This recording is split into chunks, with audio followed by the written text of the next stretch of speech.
LabCoatAgents podcast. Welcome back, LabCoat Nation, to another episode of the LabCoatAgents podcast. And today we are going to talk about a topic that, for some reason or another, seems to elude most realtors. And I don't know why.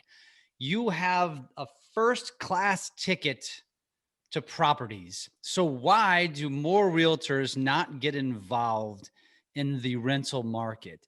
And more specifically, we're going to talk and go deep on vacation rental markets and how you could be creating another revenue stream, another avenue for growing your business with our guest today, who bought her first rental property at the ripe old age of 26 on a $37,000 a year salary, mind you. She wasn't wealthy by any means. And she has continued to grow her business, grow her portfolio to where she's now a millionaire in her low 30s. I would have guessed 29 tops by looking at you. Most of you are listening. But ladies and gentlemen, welcome to the show, Avery Carl. Thank you so much for having me.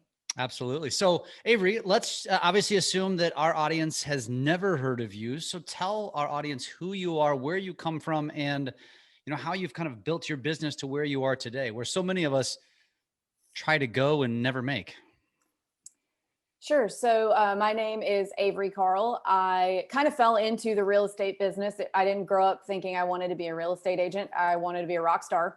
And so well, you're a rock star realtor now. That'll work.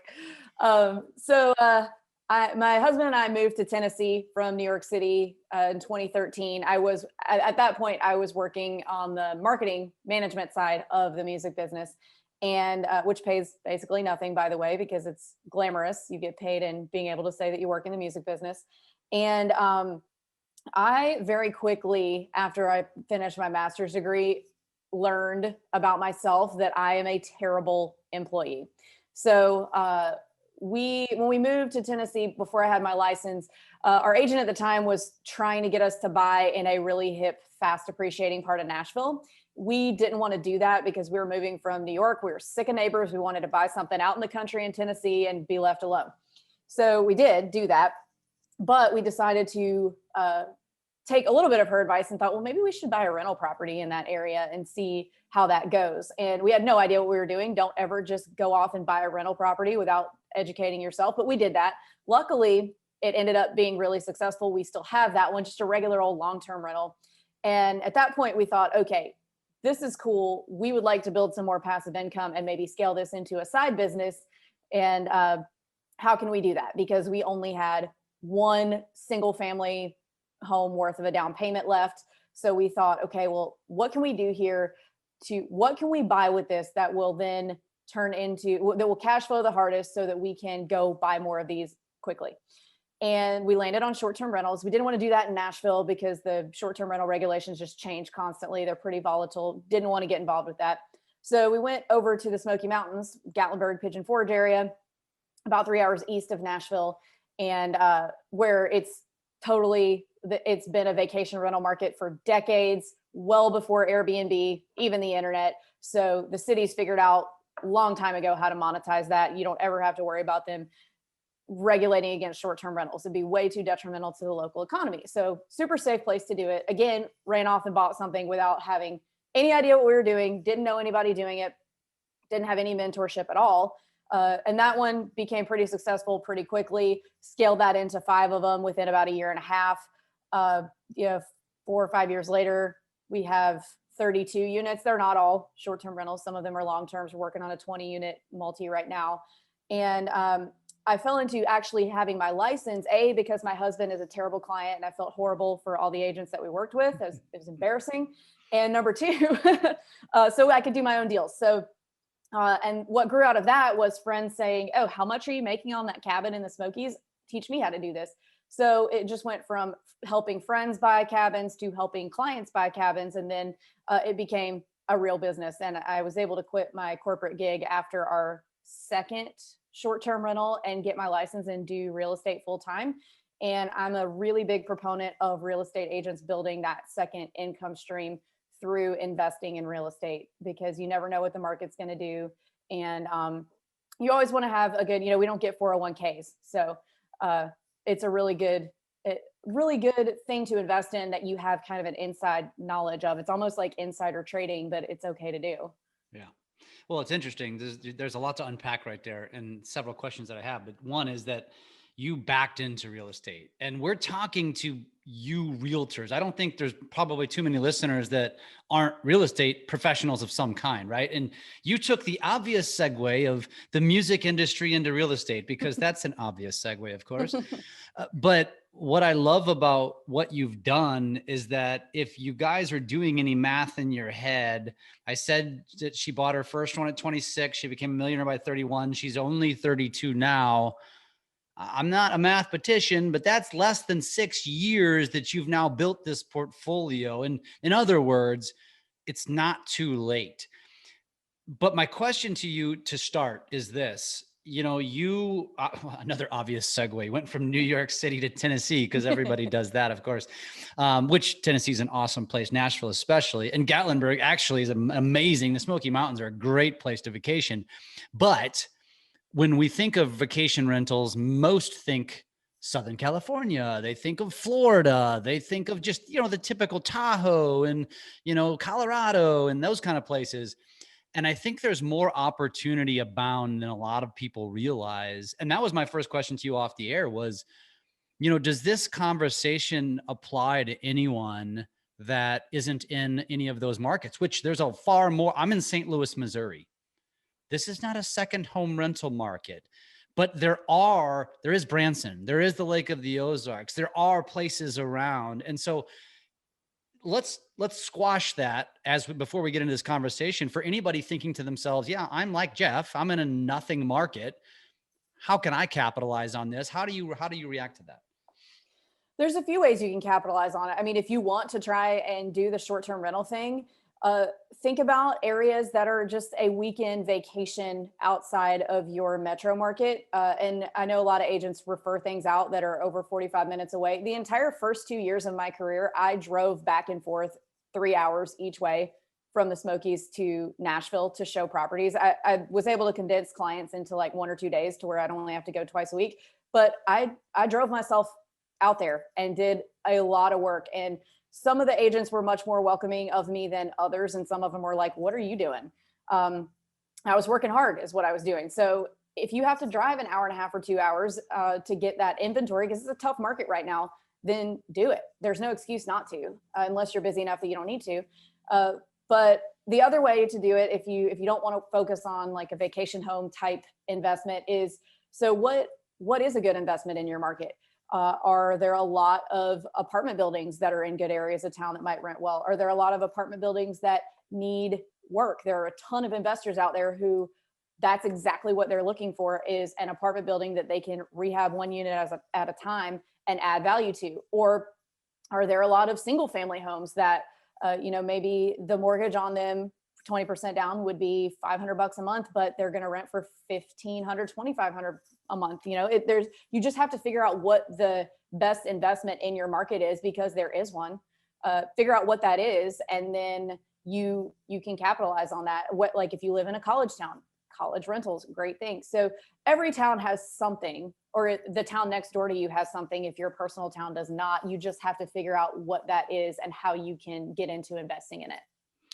So let me ask you this. You mentioned that, and this might be an obvious question, but I'm going to ask it anyway, that you had gotten, your first was a long-term rental. You still own it today, but that doesn't create enough revenue to create enough, money to have more down payment to buy more properties. I don't want to assume the obvious here, but what is the biggest advantage to the short-term rental versus the long-term rental that creates more revenue? So you can make roughly, depending on the market and the size of the property, between 3 and 5 to 7 more times in cash flow than a comparable long-term rental. Now, the thing about where I invest is that there are more short-term rentals than there are people who live there.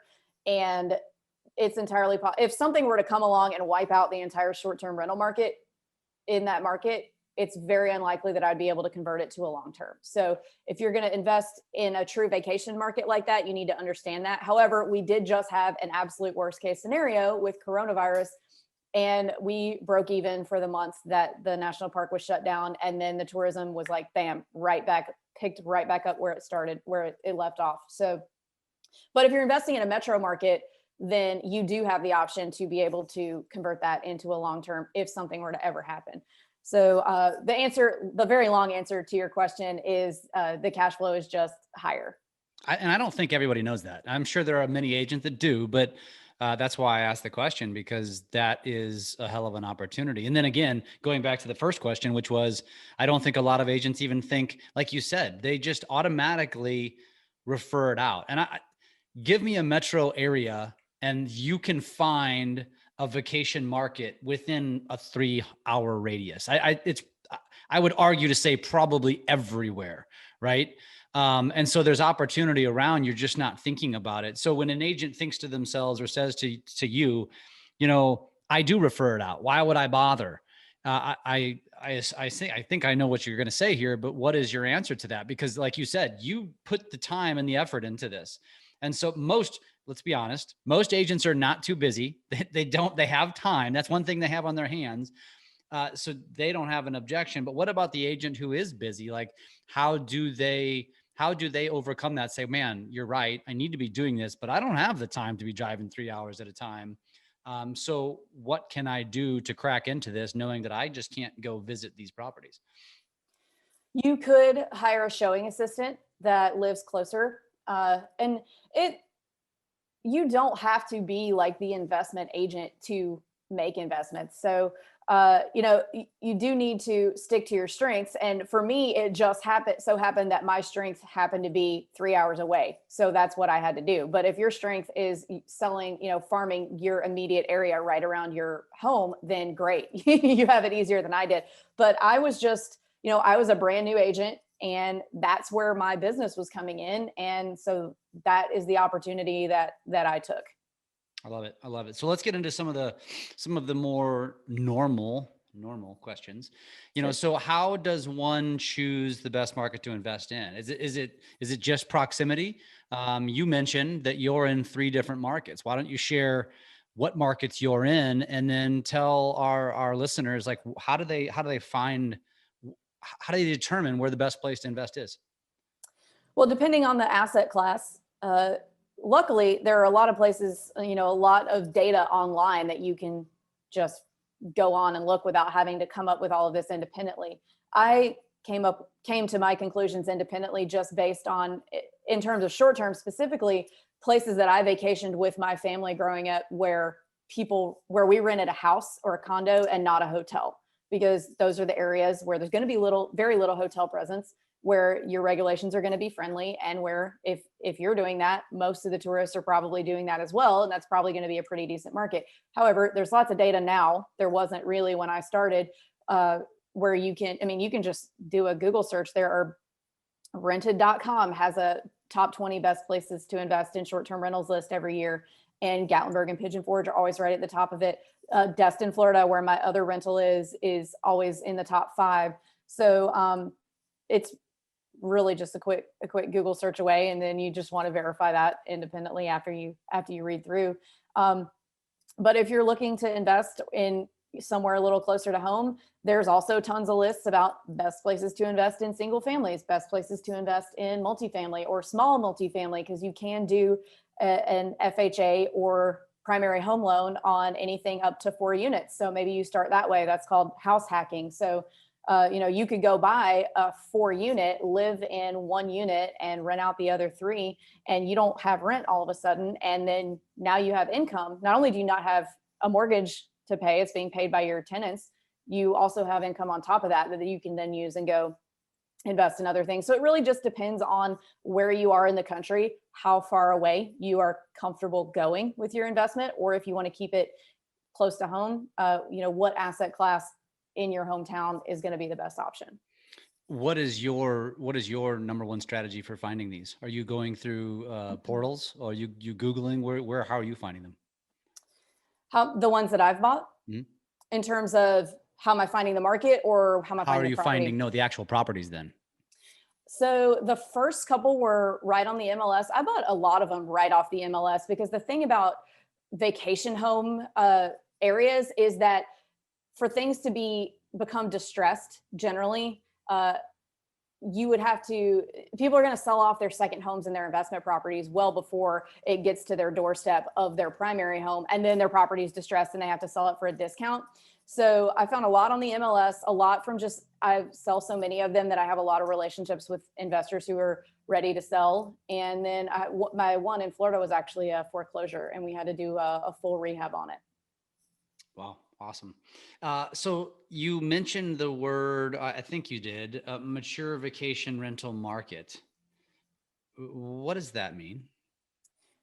So a mature vacation rental market, I kind of touched on it earlier, is a market where it is and has been the normal thing for people to do when they go on vacation there, to rent a privately owned single family condo or cabin property, where when you're going on vacation to these places, you're generally not staying in a hotel.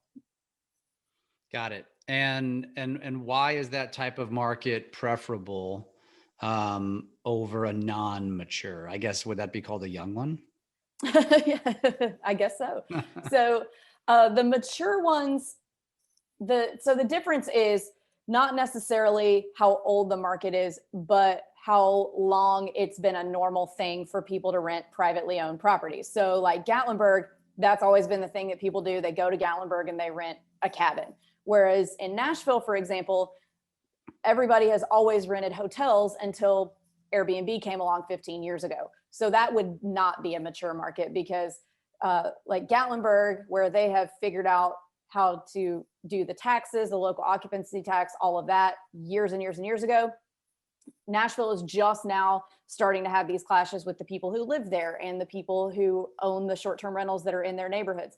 Also, now that the short-term rental business is big business in Nashville, you have the hotel lobbies that are super against it, all kinds of city council goings on and rezonings and things being outlawed. And it's just a mess because it's new.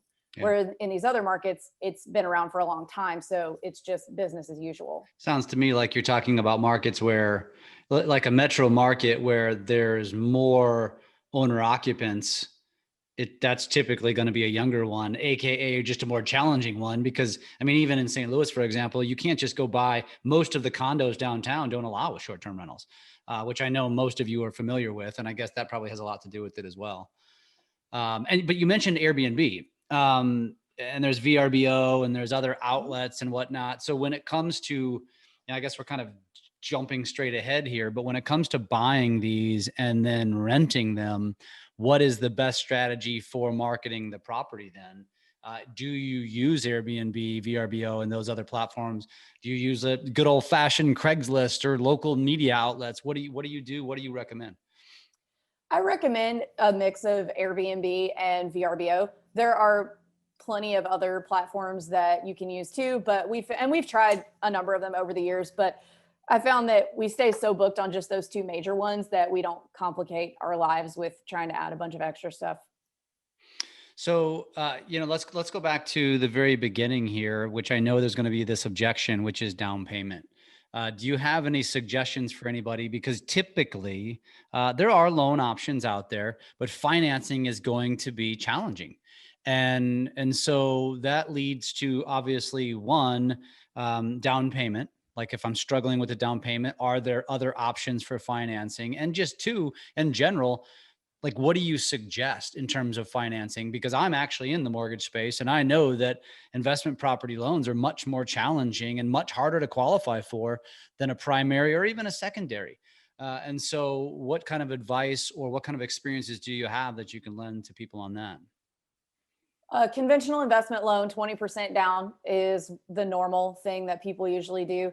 There are some commercial, especially for short terms, there are some commercial options. One is called Host Financial that is specific. It's a commercial lender that is specifically geared towards short-term rental properties, because that can be a little bit of a hurdle. I mean, if you're buying something that you're going to, like a quad or something where you're going to occupy one unit, you can put down as little, I mean, you know better than I do. It becomes a second home. Yeah. Yeah. Or what some people do if they're planning to self-manage their properties. And this, of course, will depend on the rules of the lender. This is not financial advice or lending advice from me, but what I have seen done is the 10% down vacation home loan.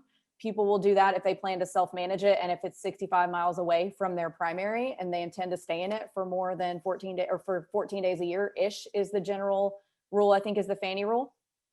So that's another one that people use to kind of get creative to get into one. But you do, again, there are some stipulations that you have to follow per Fannie guidelines on that. Just make sure you're actually using it for what you intend. Just don't Exactly. lie. Go back and mention that company that you mentioned again, and tell us a little bit more about that. So you mentioned the I forgot what the name of it is already. So tell me again. That focuses on short-term rental properties. Oh, it's called Host, HOST Financial. And they take a look at what the property should be able to make as a short-term rental and lend based on the potential income rather than, your traditional conventional, DTI and things like that. Is this like a commercial product, and do they lend only to individuals, or can you do LLCs? It is a commercial product and they will lend to individuals or LLCs. That's a very good point, because a lot of people, when they go to invest in stuff, they want to do an LLC, but if you're going to do conventional financing, you have to put it in your own name. It's not going to work. So Great question. What kind of terms does somebody like, does a service like this offer? It's generally going to be 20 to 25% down. The terms are obviously for a commercial never going to be as good as conventional. I think the last time I looked, it was around 5% interest. So a lot of people will do that to start off and then maybe refinance down the road. They're generally not, like a 30-year fixed or anything. It's going to be an ARM. So ARM or even a balloon rate. Maybe. Yeah, that too. So they have a bunch of different products. I have not actually used them. I've gone conventional on all of mine or cash. So it's definitely something to look into, though, if you want to get into the short-term rental space. Oh, I love that. I love that. And as a mortgage professional who has invested in many properties, including commercial properties, I very rarely lend on myself just because it's more complicated. I like using a local bank because it's more of a handshake type deal. They don't follow Fannie and Freddie guides, which, although you're going to get better terms, if you're buying right, a 3% versus a 5% doesn't make a massive difference. Like it creates the opportunity. And if that stops me from having an opportunity, then was it worth it? Or is it worth it to find the opportunity? And like you said, you can buy these with the less favorable terms and then turn around a year or two later and refinance it, especially if you're in a good equity position. And I love that strategy. That's awesome. Okay. So that's good. I'm glad you shared that, because you've done it the quote unquote right way, which is, my assumption is that because you could, or is that because that's just a philosophy, a personal philosophy? Like, I want to do it with the 20% down. Is there some sort of a strategy or a reason behind the reason why you've done it that way? Because obviously the more you can put down, the more it's going to create more cash flow. Is there anything behind that, or is it just by circumstance, you've just been fortunate? It's a combination of having been fortunate, and then there's been situations where I just needed to offer cash to win the deal and then finance it later. So it's just been a combination of things. Okay. And so you mentioned, obviously you own in markets that you don't live in. And right. I don't think we've talked about management of the property. Do you recommend hiring management companies? Do you recommend managing on your own? And what sort of terms should someone be seeking, or can they even seek that sort of thing? Is that pretty much dictated by the market that you're buying in when it comes to management? Well, two different types of properties. So for my long-term properties, 10% manager all day long. That's what I want. I like that. It's easy. And it's not 10% of a long-term is not that much. Short terms, however, the managers charge a significantly more amount of a significant more amount. So if you've got, most of the managers charge between right around 25% of your gross income, not your net. So that's before any of your expenses. A few years ago, it used to be closer to 40, but they've kind of, with the way technology has been and people able to charge less, has kind of come down. But 25% of your gross is the average. And I think the reason that the more traditional property managers for short-term rentals and vacation rentals have had to come down is because the ability of people to self-manage remotely from anywhere. So most of the people that I know in the space do self-manage, just because most of the people that I know in the space are also trying to squeeze out every last dollar of the property so that they can build a decent sized portfolio. And giving 25% to a manager is not the way to do that. And the way that technology is nowadays, it's really just a few apps on your phone, a few platforms to help kind of streamline things. And that's really it. I mean, one property self-managing remotely is only about 30 minutes a week. Which you brought up a good point though. So management of a property can mean receiving phone calls at all hours of every day. And it can mean dealing with, damaged property, damaged whatever, right? Within the property. Is it, when you say you can do that through an app, are you talking about there are apps that basically align you with, handymen and cleaners and that sort of thing? There are not. So you will be communicating with your guests through the platform messaging system, whether that be Airbnb or VRBO. You want to keep everything on the messaging system. So if there is some kind of a dispute, then the powers that be can see that. And so you really just need, in any market, your two core people are going to be your cleaner and your handyman or handy person, and you can build everyone else out from there. So, if you need a roofer, one of them is going to know a roofer. One of them is going to know an HVAC tech. So you're really just working through the Airbnb and VRBO apps most of the time. And you aren't going to get as many middle of the night calls as you probably would assume. I think that's a big limiting belief of people that are interested in investing in long terms as well. They think, oh, I would never do that because I don't want to fix toilets. Well, you're not going to fix a toilet. If a toilet breaks in my property that is 2,000 miles away from here, I'm going to do the same exact thing as if a toilet next door, like in the room next to me, breaks. I'm going to call somebody. So it's the same exact thing. You're calling somebody to come fix it regardless. So it's really just training your mind to kind of let go of the control a little bit and just make a phone call and have things done rather than thinking you have to do everything yourself. What is an expectation that is set with the user of the property though? So if the toilet breaks, what is there an expectation that you set forth in the rules that say, we'll have somebody out within 24 hours? Is it within 6 hours? What is it? It's ASAP. So if it's a situation where a toilet breaks and it's leaking water all over the floor, that's an emergency. We would obviously try to get someone out there immediately. But if a toilet breaks and, the handle's just kind of loose, but it's working fine, that's a little less of a fire drill. So that's going to be, we'll get you somebody as soon as possible. Maybe it'll be right now, but if it's not an emergency, it's not an emergency. And so I guess that goes back to the phone call in the middle of the night. Really, it just comes down to, even though it may not happen often, as you suggest, it does and can happen. So you have to decide, do you want to squeeze out every penny and deal with the headaches that come with that? Or do you want to hire a management company and pay out 25% so you don't have to deal with it? And I asked that question kind of selfishly, just because I want to know, because the last time I was checking into short-term rentals, which was Key West, which might be slightly different because it's a pretty unique market. But I want to say they were 35 and 40%. And maybe it's come down since then. I don't know. But just 25% actually sounds really good to me because I've heard much higher. Mm-hmm. And there are some big national property managers that are in a lot of markets now that have kind of forced that, because in Gatlinburg, 40% was the standard, even as recently as 5 years ago. But like, there's a company called Turnkey, one called Evolve that's only 10%. It's not full. It's kind of more of an a la carte kind of thing than a full service hands-off management. But a lot of those big companies that are, either private equity backed, they have a lot of money to do a lot of marketing to get a lot of clients, which is taking away from the local guys. So they've got to do something to compete. And that is bringing their prices back down to compete with the bigger guys. Hey, better for all of us, right? Better for all of the investors. That's awesome. Although on one side of the coin, you could argue that that's going to affect the real estate industry as well, which it is.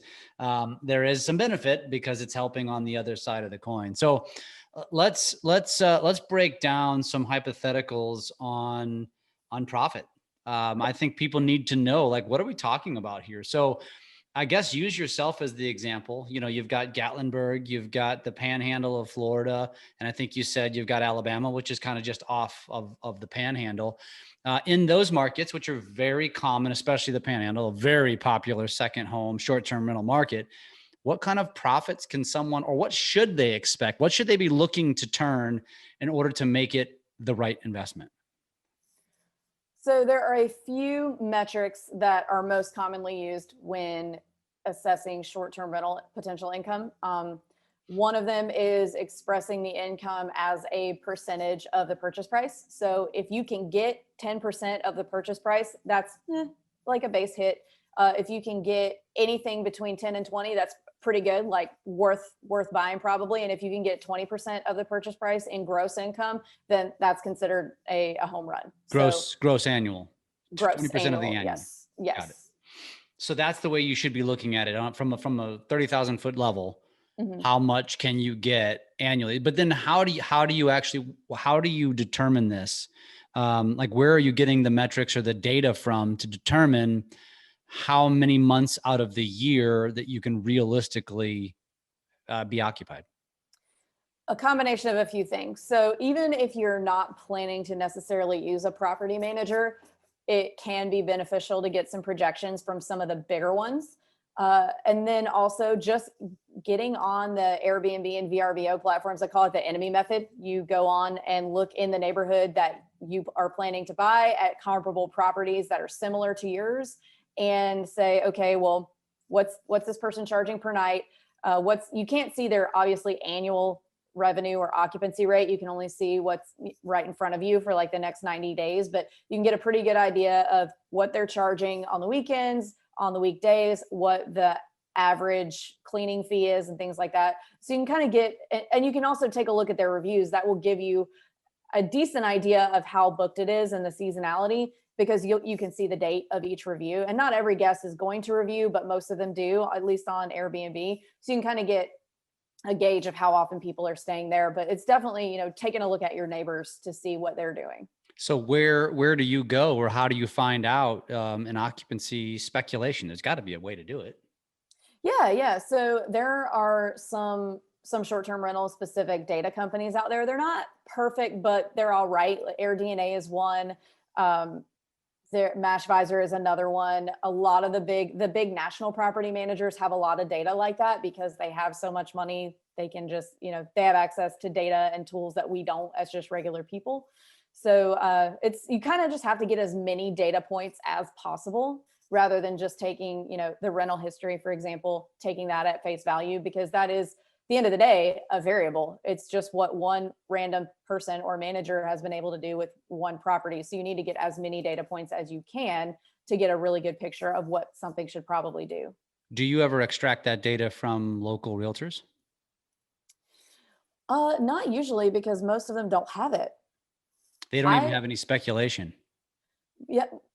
I mean, the vast majority of agents aren't investors at all. So even, zooming into one market, that's even less agents are going to be investors. So if you can find an agent that does have their own properties, that's probably going to be your best bet for if you're trying to buy something. You want to buy something from someone who has them as well and has been in your position for sure. What about management companies in the local market?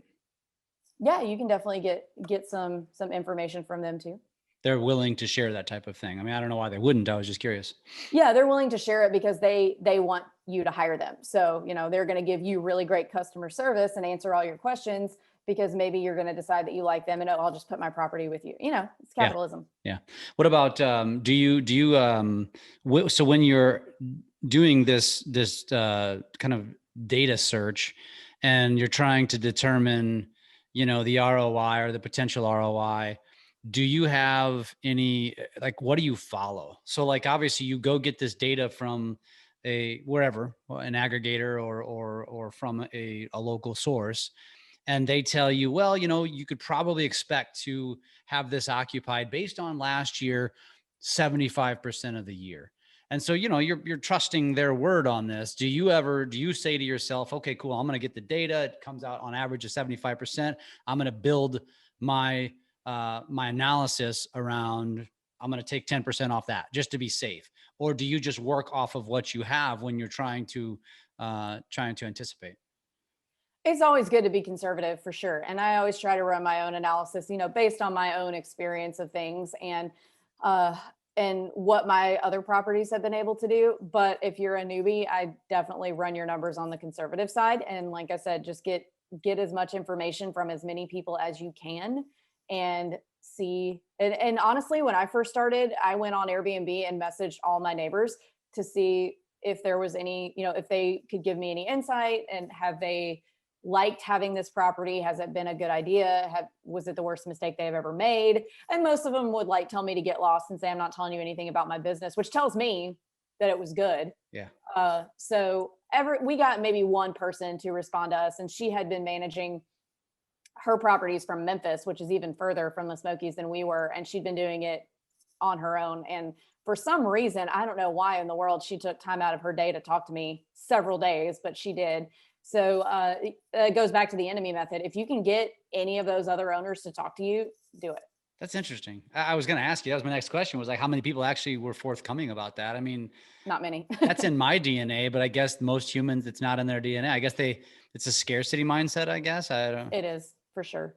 Interesting. Or they don't, because the properties, I guess my only fear in doing that is that, are you opening the door for that other owner to be like, oh, that one's for sale, I didn't even notice it, I'm going to go try to buy it. Yeah, there's that. Or, maybe you don't tell them the address. Got it. Oh, I like that. I like the approach. I guess it might be in vain, it might. Mm-hmm. It can be, for sure. An exercise in futility, but what do you have to lose? A little bit of time.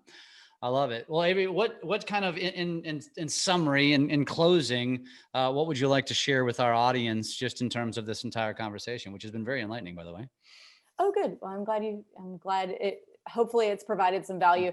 I would say a lot of agents live commission to commission, and it's really important to at least have something that is making you money. So I don't buy real estate as a retirement plan. I buy it as an extra source of income so that I can go buy more real estate with it, so that when I do retire, if that ever happens, then, you have all of this income, and it's not just, something that's sitting in a bank somewhere that you're just taking off a little bit at a time that you're able to live on. You need to be building some wealth. You have insider access to the biggest wealth building tool there is. And you definitely need to take advantage of that.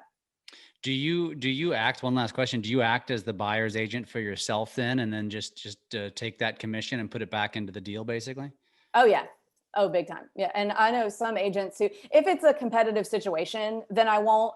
But if it's just something that, that we had time to negotiate on it, and it wasn't a multiple offer situation, because everything, let's be real, everywhere in the country right now is a multiple offer situation.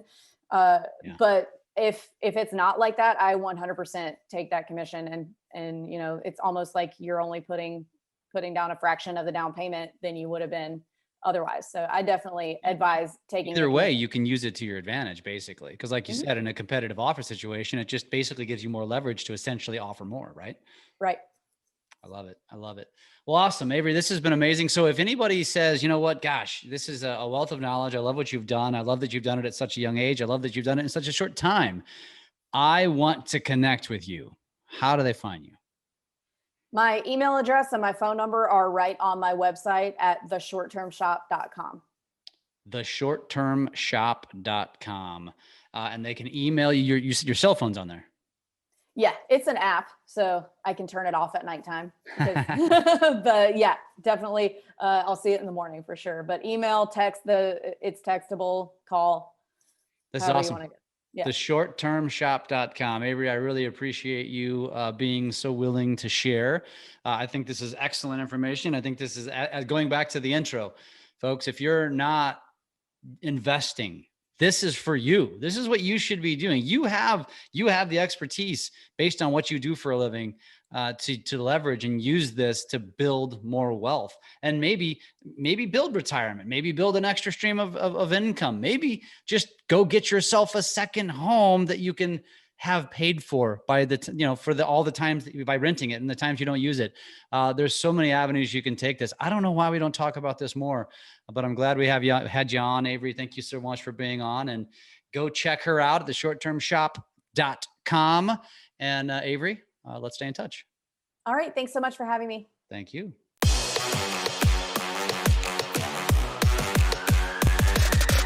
LabCoatAgents Podcast.